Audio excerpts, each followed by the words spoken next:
Саламатсыздар, урматтуу көрүүчүлөр. Бул Баткен областынын Лелек районуна караштуу Интернационал айылындагы таштанды. Ушул маселени сураныч жогорудагы чиновниктер, өкмөттөр карап берип, чечип берип койсоңуздар. Айдап, жылдап алынбайт бул таштанды. Таштандынын акчасын топтоп кетип, ушуну тазалап коюшпайт. Бул жерде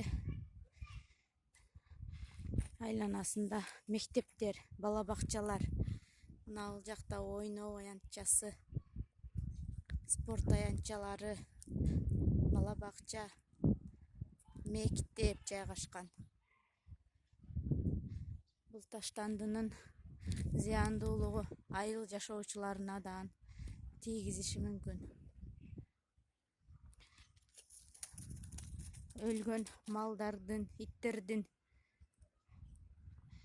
жыттанып өтө жаман. Бардык нерсени ташташат. Суранчы сиздерден ушуну чечип берип коюңуздар.